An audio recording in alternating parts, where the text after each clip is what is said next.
भगवते वासुदेवाय। ओम नमो भगवते वासुदेवाय। ओम नमो भगवते वासुदेवाय। नारायणं नमस्कृत्य नरं चैव नरोत्तमं देवीं सरस्वतीं व्यासं ततो जयमुदीरयेत्। नष्टप्रायेषु भद्रेषु नित्यं भागवत सेवया भगवतेरुत्तमश्लोके भक्तिर्भवति नैष्ठिके। कृष्णाय वासुदेवाय देवकी नन्दनाय च नन्दगोपकुमाराय गोविन्दाय नमो नमः। हरे कृष्णा। हम पढ़ रहे हैं श्रीमद् भागवतम स्कंध पहला अध्याय तीसरा, समस्त अवतारों के स्रोत कृष्ण। तो इस अध्याय में सुत गोस्वामी 24 भगवान के अलग अलग अवतारों का वर्णन करेंगे और हर प्रकार के अवतार के टाइप जो है प्रकार है उनको कवर करेंगे। 6 मुख्य प्रकार है अवतारों के। कौन कौन से? पुरुषावतार, लीलावतार, गुणावतार, मनवंतर अवतार, युगावतार और शक्त्यावेश अवतार। तो ये 6 के 6 प्रकार यहाँ कहीं ना कहीं बताए जाएंगे और उसके अंत में एक बहुत महत्वपूर्ण श्लोक आएगा, कृष्णस्तु भगवान स्वयं एते च अंश कला पुंसः। ये पूर्ण पुरुषोत्तम के सारे अंश है या कला है, पोर्शंस है। कृष्ण तु किंतु भगवान श्री कृष्ण भगवान स्वयं। कृष्ण अवतार नहीं है, वो अवतारी है, जिनसे अवतार आते हैं वो है। तो ये बहुत ही महत्वपूर्ण बात इस अध्याय का हाईलाइट है।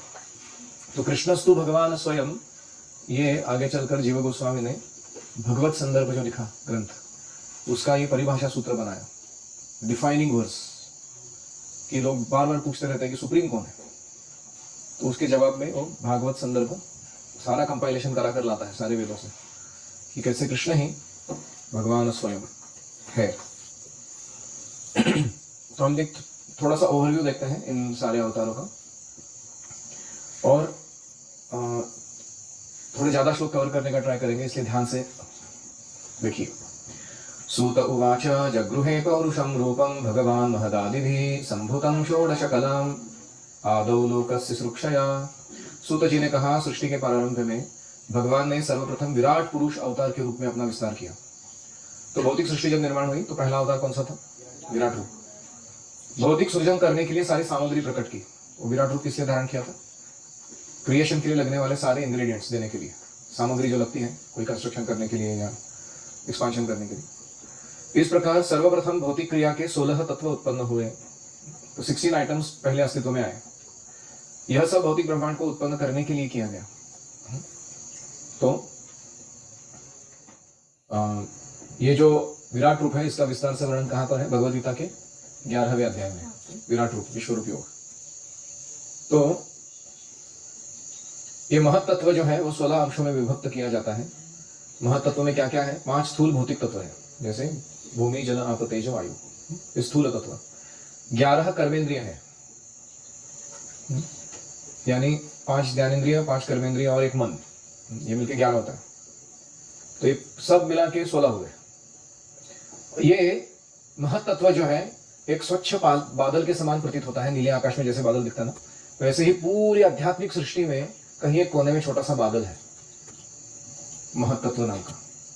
और उसके अंदर क्या बैठे हुए हैं? ये सारे 16 सामग्री चीजें बैठी हुई है। और आकाश का जितना भाग महत्त्व से ढका रहता है, आध्यात्मिक आकाश का, उसको भौतिक आकाश कहा जाता है। और ये महत्त्व का जो भाग है बहुत नगण्य होता है, ऐसा कुछ महान इसका विस्तार नहीं है, लेकिन हमारी दृष्टि से देखा जाए तो भौतिक जगत ही इतना बड़ा है कि उसका अंत पार लगाना मुश्किल है। और इस महत्त्व के भीतर बहुत सारे ब्रह्मांड रहते हैं और ये कारणोदक्षाई विष्णु या महाविष्णु के द्वारा केवल दृष्टिपात करने से उत्पन्न होते रहते हैं। तो यह है पहला, क्या है अवतार का नाम? विराट रूप। और ये एक दृष्टि से देखा जाए तो कारणोदक्षाई विष्णु का भी वर्णन कहा जा सकता है। यही बाद में अलग अलग गर्भोदक्षाई, क्षीरोदक्षाई और विराट रूप में परिवर्तित होते हैं। यस्यांभसी शयानस्य योग निद्रां वितन्वतः नाभिहृदाम्बुजादासीद ब्रह्मा विश्वसृजां पतिः। पुरुष के एक अंश ब्रह्मांड के जल के भीतर लेटते हैं। कौन है ये? गर्भोदकशाही विष्णु। उनके शरीर के नाभि सरोवर से एक कमल नाल अंकुरित होता है। गर्भोदकशाही विष्णु के नाभि से एक सुंदर कमल खिलता है और इस नाल के ऊपर एक खिले हुए कमल पे, कमल पुष्प से ब्रह्मांड के समस्त शिल्पियों के स्वामी ब्रह्मा जी प्रकट होते हैं। वो कमल के अंदर से ब्रह्मा जी प्रकट होता है। देखो, भगवान को स्त्री की जरूरत नहीं है पुत्र उत्पादन करने के लिए। उनकी सारी इंद्रियां किसी भी इंद्रिय का काम कर सकती है, इसीलिए उनको अंगानी यस्य सकल इंद्रिय वृत्तिमंती हम कहते हैं। वो लक्ष्मी जी साइड में ही बैठी है, उनका कोई मदद लिए बिना भगवान पुत्र उत्पत्ति कर देते हैं, ऐसे स्वयं पूर्ण है। और ये जो ब्रह्मा है, ये सारे शिल्पियों के स्वामी, जो भी आर्टिस्ट लोग हैं, आर्किटेक्चर जानते हैं, शिल्पकला जानते हैं, उनके बेस्ट यही है। तो प्रथम पुरुष कौन है? कारणोदकशाही विष्णु। उनके त्वचा के छिद्रों से असंख्य ब्रह्मांड आते हैं और इन हर एक ब्रह्मांड के अंदर वापस वो महाविष्णु किस रूप में विस्तार किए हैं? गर्भोदकशाही विष्णु के रूप में। फिर उसके बाद गर्भोदकशाही विष्णु से फिर एक क्षीरोदकशाही विष्णु का विस्तार होता है, तीसरा आदमी पुरुषावतार। क्षीरोदकशाही विष्णु कहाँ रहते हैं? ब्रह्मा जी का जो सत्यलोक है, उस सत्यलोक के ऊपर एक विशेष जगह है, उसको श्वेत द्वीप कहते हैं। भजे श्वेत द्वीपम तमहमिहम्।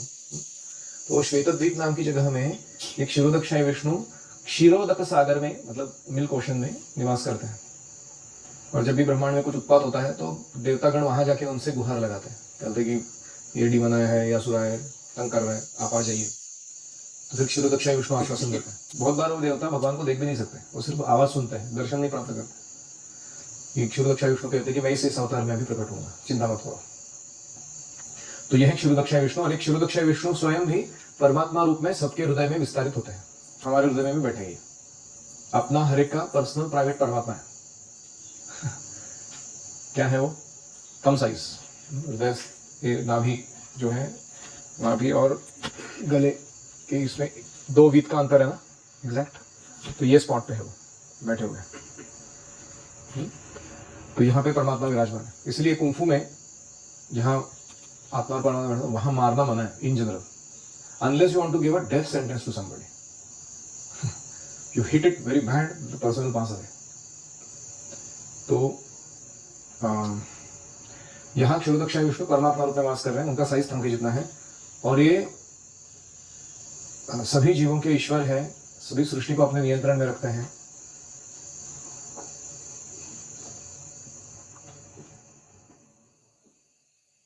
और अपनी शक्ति को अपनी इच्छा अनुसार भगवान अपनी योजना पूरी करने में लगा देते हैं।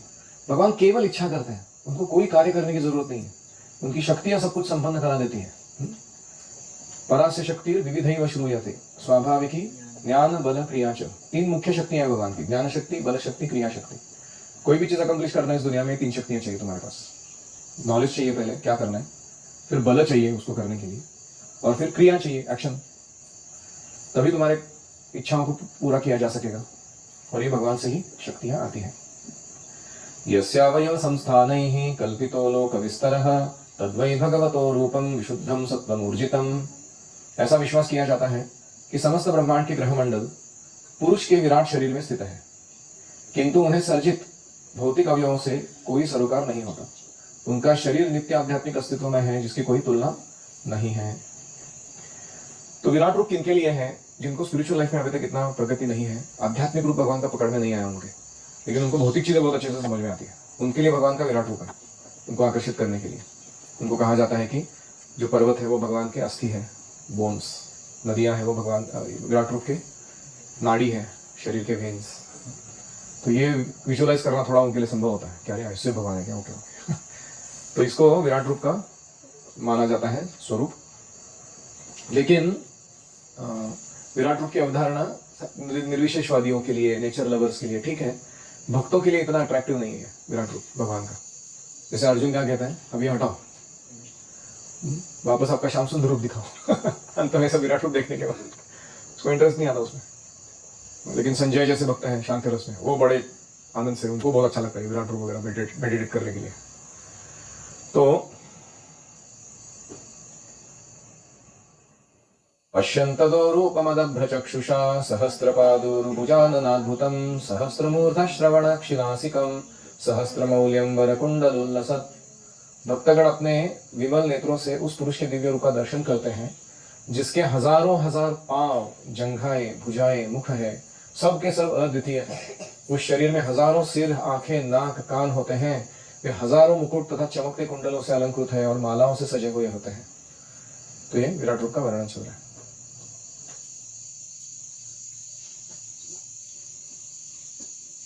नवदीक्षितों के लिए भगवान स्वरूपहीन है, किंतु दक्ष सेवक के लिए वे दिव्य रूप से युक्त होते हैं।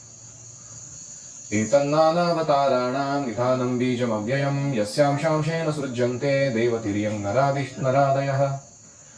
यह रूप ब्रह्मांड के भीतर नाना अवतारों का स्रोत है और अविनाशी बीज है। इसी रूप के कणों तथा अंशों से देवता, मनुष्य इत्यादि विभिन्न जीव उत्पन्न होते हैं। इस रूप के अंश और कणों से कौन उत्पन्न होते हैं? देवता और मनुष्य। बहुत सारे जीव इनमें से यहाँ पे। अभी प्रभु जी थोड़ा विस्तार से बताते हैं कि जब महाविष्णु ने असंख्य ब्रह्मांडों की सृष्टि की, अपने रंध्रों से उनको विस्तारित किया, फिर वे स्वयं गर्भोदक्षाई विष्णु बन के उन ब्रह्मांडों में प्रवेश किए। फिर देखा कि वो ब्रह्मांड अंधकार से भरा हुआ है और वहां सिर्फ अवकाश है, स्पेस है और कुछ नहीं, अंदर अंड के अंदर कुछ नहीं है। तो उन्होंने क्या किया? विश्राम के लिए कोई आश्रय नहीं था वहां अंदर, तो उन्होंने अपने पसीने से आधा जल से भर दिया। किसको? एक ब्रह्मांड को, हर एक ब्रह्मांड को। और उस जल में वो स्वयं लेट गए। अभी कोई कहेगा अरे खुद के पसीने में थोड़ी लेटता है कोई, भगवान का पसीना दिव्य है, वो हमारे तुम्हारे पसीने जैसा नहीं है, स्मेलिंग, ऑब्नॉक्शियस, हॉरिबल। तो ये गर्भोदक कहलाता है, ये जो जल है। और उनकी तब नाभि से कमल नाल अंकुरित होकर ब्रह्मा जी का उत्पत्ति हुआ। और ब्रह्मा जी ने सृष्टि की रचना की, विष्णु ने उसका पालन किया, शिव जी उसका संहार करेंगे आगे जाकर। और ब्रह्मा से फिर आगे दक्ष, मरीचि, मनु ऐसे देवता अवतरित हुए।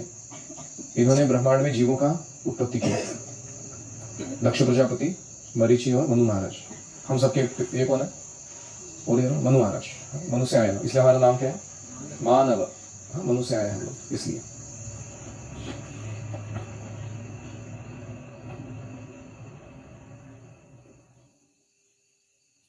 फिर रूपा जी विष्णु तत्व, शिव तत्व का फर्क बताते हैं। फिर वो time scale of the universe बताते हैं। वो हमने एक बार पीपीटी दिखाया था पूरा, इसलिए यहाँ उतरेंगे नहीं उस विषय में। आपको चाहिए तो पीपीटी लेके अपने टैब में सेपरेटली देख लेना। फिर प्रभुपा जी सारे अवतारों के कैटेगरीज बताते हैं। पुरुषावतार, मनवंतर अवतार, युगा अवतार, शक्त्यावेश अवतार, ऐसे। और हर एक के नाम भी बताते हैं, कौन कौन से प्रकार कहाँ कहाँ कब कब अवतरित हुए थे। तो इस ब्रह्मांड के बारे में ही केवल बात कर रहे हैं हम लोग। ऐसे तो अनंत कोटि ब्रह्मांड है, उधर क्या क्या कौन कौन सी लीलाएं चल रही है, कौन कौन से अवतार हो रहे हैं, वो सब नहीं मालूम हमको। हमारी यूनिवर्स का भी पूरा नहीं मालूम है, थोड़े हाइलाइट्स मालूम है, सिर्फ महत्वपूर्ण घटनाएं। इस प्रकार इन सारे अवतारों के स्रोत कौन है? गर्भोदकशाही विष्णु। अब जाएंगे केरला में एक आदिकेशव मंदिर है, इस गर्भोदकशाही विष्णु। तो दिव्य देशों में से एक है वो, बहुत सुंदर मंदिर है। ब्रह्म संहिता चैतन्य महाप्रभु को वहाँ के ब्राह्मणों से मिली थी। पूरी ब्रह्म संहिता नहीं मिली, सिर्फ 5वां अध्याय मिला था। 100 अध्याय में से एक ही अध्याय मिला। और वो 5वें अध्याय में से फिर सिर्फ 29 श्लोक हम गाते हैं। हमको भी पूरे श्लोक नहीं मालूम 5वें अध्याय के। इसलिए ये गर्भोदकशाही बड़े विशेष है। और वो मंदिर इतना सुंदर है कि 3 दरवाजे हैं और वो लेटी हुई जो मूर्ति है गर्भोदकशाही विष्णु की, वो इतनी विशाल है, जैसे प्रभुपाद जैसे यहाँ तक है वो, इतनी विशाल। और 3 दरवाजे हैं। तो पहले दरवाजे में जाके चरणों का दर्शन करना होता है, फिर वहां से आके आगे नाभि का दर्शन करना होता है, फिर वहां से जाके आगे तीसरे दरवाजे में मुख का दर्शन होता है भगवान के। ऐसा स्ट्रक्चर है उस मंदिर का। और पूरा का पूरा जो है भगवान का ये वो शालिग्राम शिला है, इतना विशाल। Everything is fully made of Shaligram, nothing else. तो ऐसे सुंदर विग्रह है वो गर्भोदकशाही विष्णु। कभी जाइए आप दर्शन करने। मैं तो मेंटली अभी जाके आया था पूरा घूम के। बहुत ही अच्छी जगह है। स एव प्रथमं देवः कौमारं सर्गमाश्रितः चचार दुश्चरं ब्रह्मचर्यं अखंडितम्। अभी यहाँ से आगे वो गर्भोदकशाही विष्णु के अलग अलग अवतारों का वर्णन कर रहे हैं। पहले अवतार का वर्णन करते हैं। सृष्टि के प्रारंभ में सर्वप्रथम ब्रह्मा के 4 अविवाहित पुत्र कुमारगण अवतरित हुए। इन्होंने ब्रह्मचर्य व्रत का पालन करते हुए परम सत्य के साक्षात्कार हेतु कठोर तपस्या की। मुझे अच्छा लगा कि पहले अवतार ब्रह्मचर्य थे आप जैसे भगवान के। तो ब्रह्मचर्य बहुत महत्वपूर्ण है। ये स्वयं दिखा रहे हैं भगवान अपना अवतार लेकर। किस रूप में? चतुष्कुमार, सनक, सनातन, सनंदन और सनत कुमार, क्या मुंह में हाथ डाल रहे हो?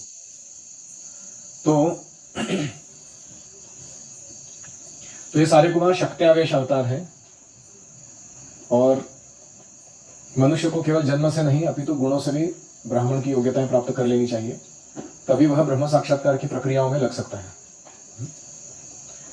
अभी दूसरा अवतार, द्वितीयं तो भवायास्य रसातलगतां महिम उद्धरिष्यन् उपादत्त यज्ञेश सौकरम वपुः। समस्त यज्ञों के परम भोक्ता ने सूकर का अवतार यानी द्वितीय अवतार स्वीकार किया। पृथ्वी के कल्याण हेतु ब्रह्मांड के रसातल क्षेत्र से उसे ऊपर उठाया। तो पृथ्वी जो थी वो धसकर हिरण्यकशिपु ने हिरण्याक्ष ने इतना पृथ्वी के गर्भ से सोना निकाला कि पूरे पृथ्वी का बैलेंस हिल गया, और वो गर्भोदक सागर में गिर गई। तो तब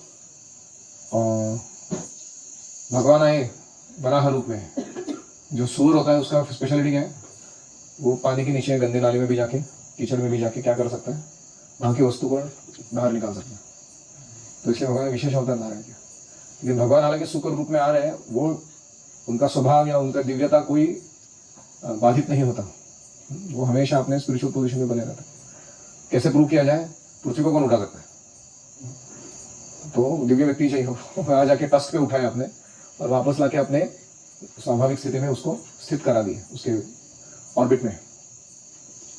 तो इस प्रकार ये भगवान का दूसरा अवतार हुआ, और इन्होंने किसको धोया पीटा? हिरण्याक्ष का, उसका वध कर दिया।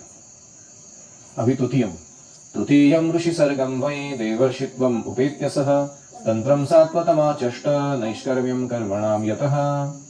ऋषियों के सर्ग में, यानी ब्रह्मा जी अलग अलग ऋषि निर्माण कर रहे थे अपने मानस पुत्र। भगवान ने देवर्षि नारद के रूप में, जो देवताओं में महर्षि है, तीसरा शक्त्यावेश अवतार ग्रहण किया। तो नारद मुनि कौन है? भगवान के शक्त्यावेश अवतार है। शक्त्यावेश का अर्थ क्या होता है? वो जीव है जिसमें विशेष शक्ति का आवेश किया गया हो। हाँ, वो विष्णु तत्व कैटेगरी नहीं हो। जैसे प्रभुपाद जी भी शक्त्यावेश है, यानी नित्यानंद प्रभु का जो आवेश है प्रचार का, वह इन्होंने धारण किया है, और उसके कारण वो जगत में ऐसा महान कार्य कर पाए। तो इसलिए उसे कहते हैं शक्त्यावेश। जीव तत्व है जिसको विशेष शक्ति प्रदान की गई। तो ब्रह्मांड में विभिन्न लोकों में समस्त योनियों के सारे बड़े बड़े भगवत भक्त उनके शिष्य बन गए। नारद मुनि किस किस के गुरु है? वाल्या, विक्रम वाल्मीकि, भृगारी, ध्रुव महाराज, प्रहलाद महाराज, व्यासदेव, माय गॉड, भगवान के दूसरे अवतार के गुरु है वो। तो इस प्रकार नारद मुनि बहुत विशेष है, और हमें उनको एक जोकर के रूप में नहीं प्रस्तुत करना चाहिए कभी भी, ड्रामाज में या कोई भी धार्मिक लीलाओं का दर्शन कराते समय। और इन्होंने नारद पंचरात्र की शिक्षा दी। उसमें उन्होंने क्या सिखाया? भगवत भक्ति विषयक वेदों का भाष्य दिया। और खास करके जो जीव सकाम कर्म के प्रति आसक्त है, अपने श्रम द्वारा जीवन का आनंद उपभोग करना चाहते हैं, ऐसे समाज, पूरा ब्रह्मांड ऐसे कर्मियों से भरा पड़ा हुआ है। तो इन्होंने इन सकाम कर्मियों को कर्म बंधन से मुक्त कैसे कराए, उसके लिए नारद पंचरात्र की रचना की। बहुत ही विशेष ग्रंथ है वो।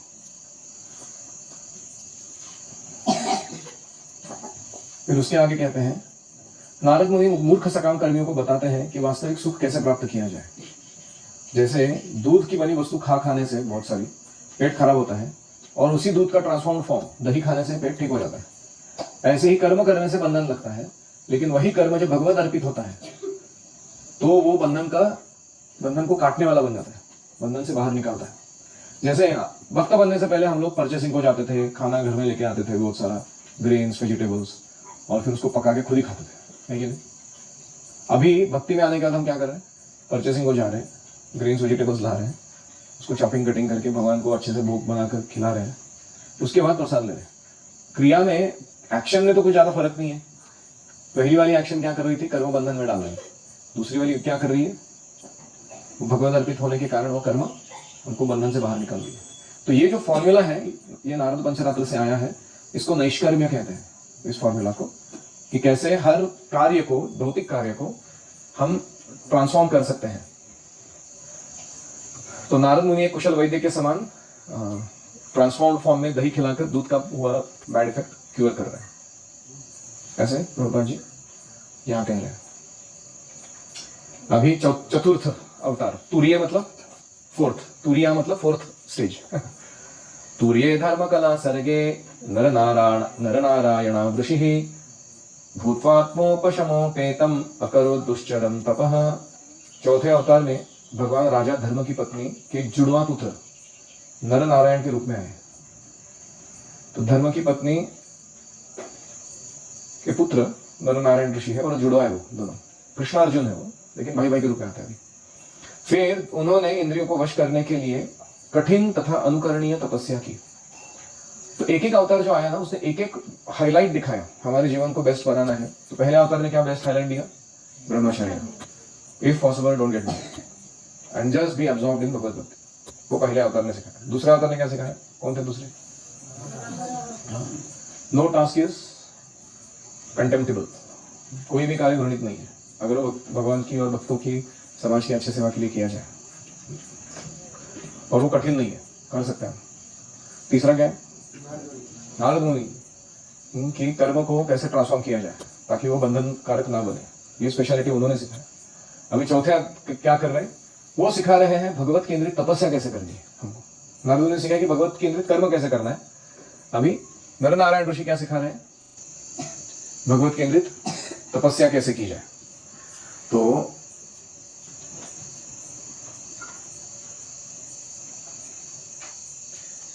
ये जो नर नारायण ऋषि ने बहुत विशेष थे, इन्होंने इतनी दुष्चर तपस्या की, उनकी तपस्या को देखकर इंद्र डर गए। उन्होंने अप्सराओं को भेजा इनका पतन कराने के लिए। और जब इंद्र की सारी अप्सराएं आकर सर्कस दिखाने लगी, आकर्षित करने के लिए इनको, तो ये बिल्कुल टस से मस नहीं हुए। उनको दया आई नर नारायण ऋषि को इनके डांस को देखकर, इनके ऊपर। उन्होंने अपने जांघों से इनसे भी सुंदर अप्सराओं का निर्माण किया। उसमें से एक थी उर्वशी। वो अप्सराओं को देखने के बाद इन अप्सराओं को लगने लगा कि हम मेंढक जैसी दिखती है इनके सामने, अभी हम क्या आकर्षित करेंगे इनको, इनका अगर योग शक्ति इतना सुंदर है तो। फिर नारायण ऋषि वो डर गई, वो अप्सरा अभी डांटेंगे, शराब देंगे, तो प्रणाम करके माफी मांगने आई। तो उन्होंने कहा नहीं, आपकी करुणावशी इनको निर्माण किया हमने, गुस्सा नहीं है हम लोग, तो अपना हमारी तरफ से ही इंद्र को एक गिफ्ट लेके जाइए ये अप्सराओं को। तो वो दे दिया उर्वशी को। तो ऐसे तपस्या का बल है उनके। तो जो व्यक्ति भगवत केंद्रित तपस्या करता है उसके पास बहुत सारी सिद्धियां, बहुत सारे ऑपुलेंस उसे प्राप्त होते हैं। तो ये हुआ नर नारायण ऋषि। नर नारायण का जो मंदिर है कहाँ पर है? बद्रीनाथ। नारायण अवतार जो है वहां, उनका अभी भी हिमालय पर्वत में बद्रीनारायण के रूप में सेवा पूजा चल रहा है। पंचमहा कपिलो नाम सिद्धेश काल विप्लुतम प्रोवाचासुरये सांख्यम तत्वग्राम विनिर्णयम। भगवान कपिल नामक पांचवा अवतार सिद्धों में सर्वतोपरि है। अभी how to attain siddhis, perfections, mystic perfections, उसके लिए कौन सा अवतार है? कपिल देव। उन्होंने आसुरी ब्राह्मण को सृष्टिकारी तत्वों तथा सांख्य शास्त्र का भाष्य बताया। तो कपिल मुनि जो है वो किसके लिए फेमस है? Scientific description of the creation, scientific description of the components of the universe. आपको जो भी ये पढ़ते हैं ना, ग्रेविटेशन, इलेक्ट्रोमैग्नेटिज्म, ये वो अपने बुक्स में, उसके ओरिजिनल ये ज्ञान देने वाले। तो कपिल मुनि ने सृष्टिकारी तत्व तथा सांख्य शास्त्र, पीरियोडिक टेबल ऑफ वेदास, उसको सांख्य शास्त्र, हमारा साइंस का अपना है, वेदों का अपना है सांख्य शास्त्र। तो वो भाष्य बताया उन्होंने। ये ब्राह्मण अच्छे ब्राह्मण थे, उनका नाम आसुरी था लेकिन ये गुड डिवोटी ही वाज, क्योंकि कालक्रम से यह ज्ञान विनष्ट हो चुका था। तो कपिल जो है उन्होंने काल विप्लुतम तत्वग्राम विनिर्णयम सांख्यम नाम, वो उन्होंने पुनः प्रदान किया। और ये सिद्धेश थे, मतलब परफेक्टेड बीइंग थे कपिल मुनि। तो रूपा जी लिखते हैं कि सृष्टिकारी तत्व की संख्या टोटल 24 है और सांख्य दर्शन इसके हर एक तत्व का अच्छे से व्याख्या देता है। जल तत्व किसे कहना चाहिए, उसका उपयोग क्या है, उसमें कौन से विकार आते हैं, उसका क्या उपयोग है, ये सब डिटेल में एकदम ये सांख्य तत्व में आता है। सांख्य दर्शन को यूरोपीय विद्वानों द्वारा सामान्य रूप से तत्व दर्शन माना जाता है। उनको लगता है कि यही फिलोसॉफी है इंडिया का। तो सांख्य का अर्थ है कि विश्लेषण द्वारा अच्छी तरह से व्याख्या करना भौतिक तत्वों की।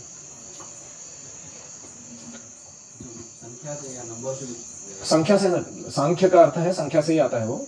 संख्या का अर्थ है कि to categorise things according to their nature. जैसे हम ये संस्कृत में है, बाकी भाषा में नहीं। एकम द्वे त्रीणि चत्वारि, वो जो है, तो 1 2 3 4 जो है वो भी उनका अपना नेचर है। जो नंबर्स हैं देयर कैरेक्टरिस्टिक्स उसी से आता है न्यूमरोलॉजी आगे जाके। तो इसलिए Sankhya shastra is nothing but modern science raise to infinity. बहुत ही विस्तार से अगर साइंस पढ़ना है किसी को तो वो कपिल मुनि का सांख्य शास्त्र है। षष्ठम अत्रेण पत्यत्वं वृतः प्राप्तो अनसूयया आन्वीक्षिके मलर्काया प्रह्लादादिभ्य ऊचिवान। पुरुष के छठे अवतार अत्रि मुनि के पुत्र थे, आत्रेय, काय हमारे दत्तात्रेय। वे अनसूया की प्रार्थना पर उनके गर्भ से उत्पन्न हुए थे। तो अत्रि मुनि की पत्नी का नाम है अनसूया और उनके बेटे के रूप में कौन आए? दत्तात्रेय। उन्होंने अलर्क, प्रह्लाद, यदु, हैहय इनको अध्यात्म विषय में उपदेश दिए। तो दत्त संप्रदाय जो है महाराष्ट्र में बड़ा फेमस है। और लेकिन प्रॉब्लम यह है कि योग शास्त्र को भक्ति के ऊपर स्थान दे बैठे हैं वो।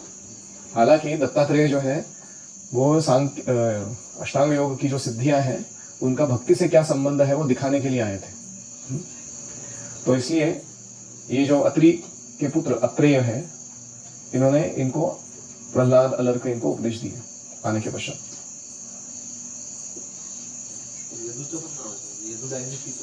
हाँ, यदु वही यदु है, कृष्ण के फोरफादर के फोरफादर।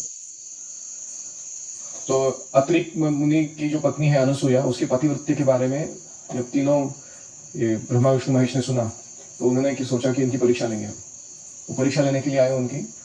तो अत्रि ऋषि इतने गरीब थे कि उनके पास एक ही वस्त्र था पहनने के लिए। तो पति पत्नी दोनों एक गुफा में रहते थे, पूरा दिन तपस्या, ध्यान धारणा, साधना, अपने आध्यात्म साक्षात्कार के लिए भक्ति के अनुष्ठानों को पालन करते थे। बाहर जाने का जब समय आता था तो वो एक वस्त्र पहन के बाहर निकला। तो जब अत्रि मुनि बाहर निकल चुके हैं तब ये तीनों आए और इन्होंने कहा कि ओम भगवती भिक्षाम देहि, भिक्षुक के रूप में आए। तो वो बाहर कैसे आए? स्त्री केवल अपने पति के सामने ही निर्वस्त्र हो सकती है, दूसरों के सामने नहीं। तो बाहर आते समय उन्होंने अपनी योग बल से, मतलब पतिव्रत्य के बल से, इन ब्रह्मा विष्णु महेश को छोटे बालक बना दिया तो एकदम बेबीज। फिर वो बाहर आई, उनको भिक्षा प्रदान किया और उनके इस बल को देखकर इन्होंने कहा कि आप वर मांगिए हमसे, हम बहुत संतुष्ट हैं आपसे, आपकी शुद्धता से। तो उन्होंने कहा कि आप तीनों मेरे को बेटे के रूप में चाहिए तो ये ब्रह्मा विष्णु महेश तीनों दत्तात्रेय के रूप में 3 in 1 अवतार उनके गर्भ से धारण किए। तो इन्होंने आत्मदर्शन की स्थापना की और इन्हें बहुत सुंदर सुंदर ग्रंथ दिए हैं। तो ये अलग टाइम पे हम देखेंगे। अभी 7वां अवतार। ततः सप्तम आकुत्याम रुचेर्यज्ञोऽभ्यजायत स यामाद्यै सुरगणैर अपास्त्वाय भुवांतरम। 7वें अवतार प्रजापति रुचि तथा उनकी पत्नी आकुति के पुत्र यज्ञ थे। तो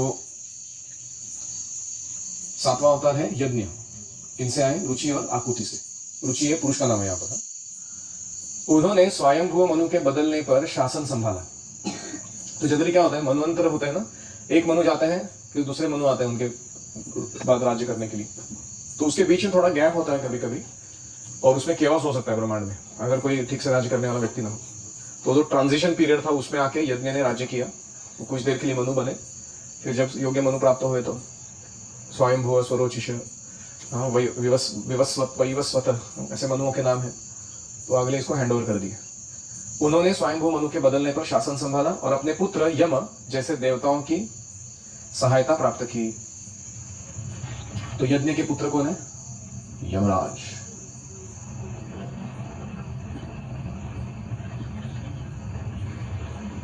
तो स्वयंभू मनु के काल में ऐसा कोई उपयुक्त जीव नहीं था जो इंद्रलोक के राजा इंद्र का पद ग्रहण कर सके। तो यज्ञ जो है वो इंद्र बन गए उस समय के लिए और उन्होंने अपने पुत्रों तथा देवताओं की सहायता से संसार का शासन संभाला। ये पूरा ब्रह्मांड चलाना है ना, इसमें हीटिंग, लाइटिंग, विंड पावर, सब कुछ, वाटर सप्लाई सब देखना ही कि नहीं घर के अंदर। तो उसके लिए अलग अलग देवता बिठाए हैं, इंद्र, चंद्र, वरुण, वायु, डे लैंप, नाइट लैंप अपना अपना करते हैं काम बराबर, सही समय पर आते हैं, स्विच ऑन होते हैं, स्विच ऑफ होते हैं। तो इनके पीछे जो देवता बैठे हैं, जैसे जीत भाई हमारा घूमता रहता है पूरे कैंपस में क्या पानी ऑन करना है, क्या स्विच ऑन करना है। तो ऐसे ही इंद्र का काम वही है कि ब्रह्मांड का फंक्शनिंग स्मूथली चलता रहे, उचित भाई जैसे इन द कॉन्टेक्स्ट ऑफ ब्रह्मांड मैनेजमेंट, बहुत बड़ा स्केल का। तो ऐसे वो पूरा मैनेजमेंट देखते हैं इंद्रदेव, और यज्ञ ने उस समय संसार का सारा काम संभाला जब तक अगले क्वालिफाइड इंद्र प्राप्त नहीं हुए इस ब्रह्मांड को। अष्टमे मेरुदेव्यां तो नाभिर्जात उरुक्रमः दर्शयन् वर्त्मधीराणां सर्वाश्रम नमस्कृतम्। 8वां अवतार हुए राजा ऋषभदेव। ये राजा नाभि और उनकी पत्नी मेरु देवी के पुत्र थे। इस अवतार में भगवान ने पूर्णता का मार्ग दिखलाया, जिसका अनुगमन उन लोगों के द्वारा किया जाता है जिन्होंने अपनी इंद्रियों को पूर्ण रूप से संयमित कर लिया है, और वे सभी वर्णाश्रमों के लोगों द्वारा वंदनीय है। तो 8वां अवतार किसका है? ऋषभदेव, राजा ऋषभदेव। इनका वर्णन आएगा 5वें स्कंद में, भागवत में। इनके 100 पुत्र हुए आगे जाकर, और इसमें से एक पुत्र थे भरत महाराज, जो आगे चल के भरत की कथा आती है ना, हिरण के साथ और फिर जड़ भरत रूप में। वो भरत एक शुद्ध महान वैष्णव बने। फिर अन्य जो थे 80, वो कर्मकांडी ब्राह्मण बने पुत्र, और फिर जो बाकी थे वो क्षत्रिय राजा बने उनमें से। तो ऐसा नहीं कि वो राजा क्षत्रिय है तो उसके पुत्र सारे एक ही वर्ण के, सारे वर्ण में अलग अलग जन्म हुए थे उनके।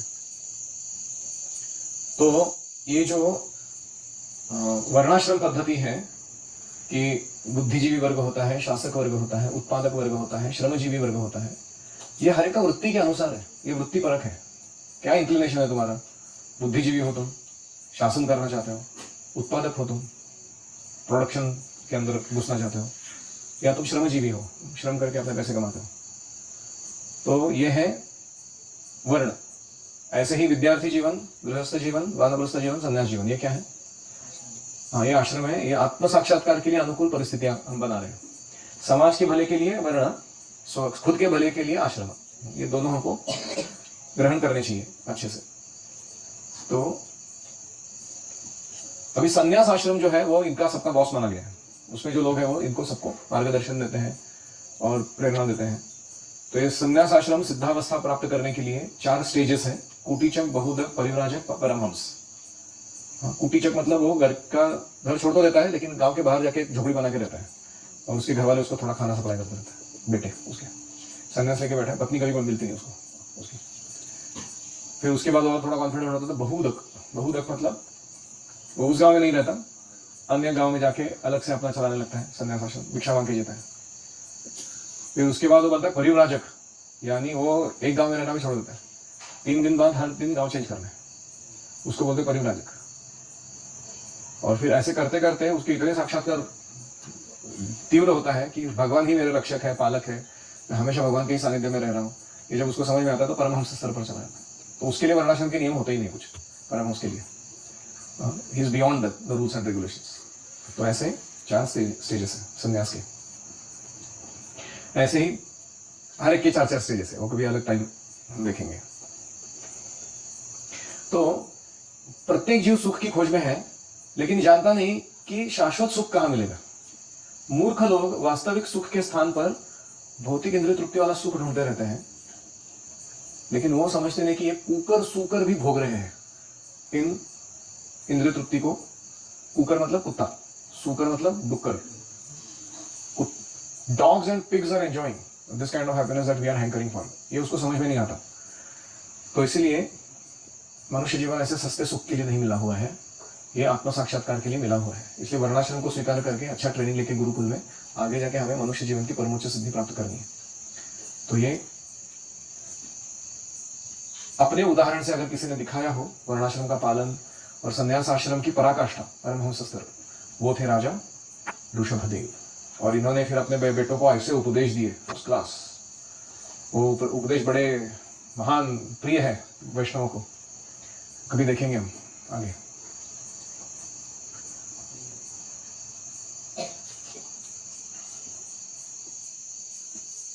आगे चल के ये ऋषभदेव ने इतना अपना शारीरिक आवश्यकताओं को कम कर दिया कि वो अजगर जैसे पड़े रहते थे, वो कुछ कार्य नहीं करते थे, सदैव भाव अवस्था में समाधि में लीन रहते थे। और इतना ही नहीं, स्टूल एंड यूरिन भी उधर ही पास करते थे, यहाँ बैठे हुए। लेकिन उनका जो स्टूल यूरिन पास किया हुआ था उसका सुगंध आता था, दुर्गंध नहीं। और आजू बाजू के 80 मील प्रदेश तक उस प्रदेश को सुगंधित कर देता था। अभी हमारा तो ऐसा कुछ स्तर नहीं है। Generally if you try pass tool then people run away from that location. तो वो दिव्यावस्था का कुछ अलग ही स्वरूप है। तो ये ऋषभदेव ने जो ये पद्धति दिखाई तपस्या करने की, ये बहुत विचित्र है। और ये कुछ ऐसे एडवांस लोगों के लिए है जो कोई अवधूत या अजगर वृत्ति तक पहुंचने तक वो जी नहीं पाएगा व्यक्ति। तो ये सबके लिए संभव नहीं है।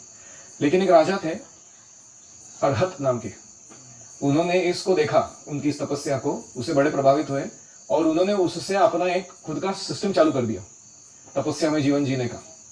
और उससे आया आगे चलकर जैन समाज। तो अर्हत राजा से, उसको अरिहंत कहते हैं वो लोग जैनों में। और फिर तब से तपस्या का जो फॉर्मूला है वो प्रचलित हो गया जैन समाज में। So Jain samaj is offshoot of Vedic culture, but it is in rebellion to the Brahmanas who are misusing Vedas उस समय। और ये अर्हत राजा उसके फाउंडर बने आगे चलकर, और वहां से जैन धर्म प्रसारित हुआ। तो उनके धर्म का मुख्य शिक्षा तपस्या पर आधारित है और वो कर्म के नियम को बड़ा मानते हैं। हिंसा करोगे हिंसा वापस आएगी तुम्हारे जीवन में, अच्छा करोगे अच्छा आएगा। तो ये सब ऑफशूट्स जो हैं वो कनेक्टेड है ऋषभदेव के साथ, इसलिए मैं इसका वर्णन कर रहा हूं। ठीक, तो यहां पर हम विराम देते हैं। किसी का कोई प्रश्न है?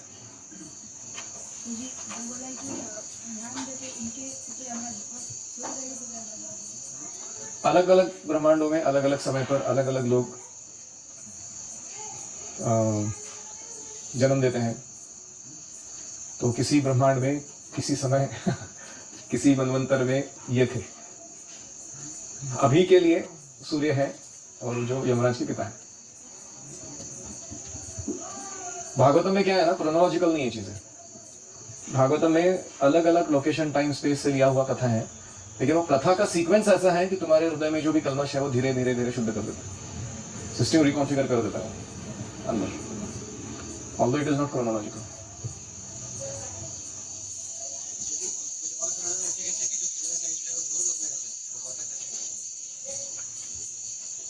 ध्रुवलोक, क्या ध्रुवलोक श्वेतद्वीप है? तो हम जो ध्रुव तारा देखते हैं वही श्वेतद्वीप है। हमारे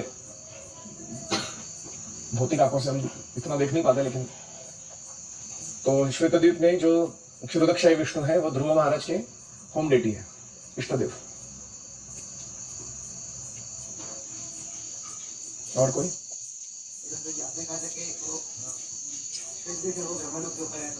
अब तो क्या हुआ, ध्रुवलोक भी ऐसे ही है। Dhruvaloka is Vaikuntha in material world, वही है वो, दोनों एक ही है। ध्रुवलोक भी ब्रह्मा जी के परे है। ब्रह्मा जी को भी अढ़ल पद नहीं है ना, लेकिन ध्रुव को है। और कोई?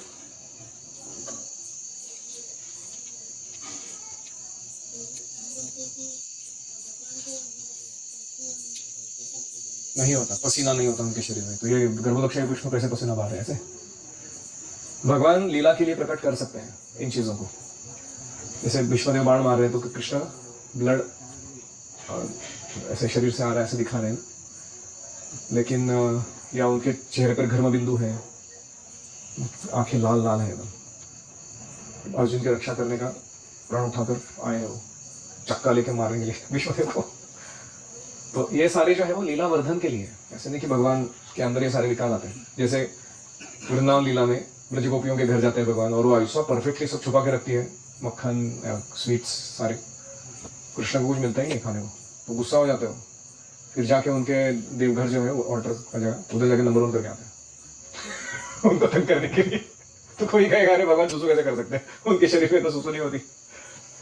वो लीला वर्धन के लिए।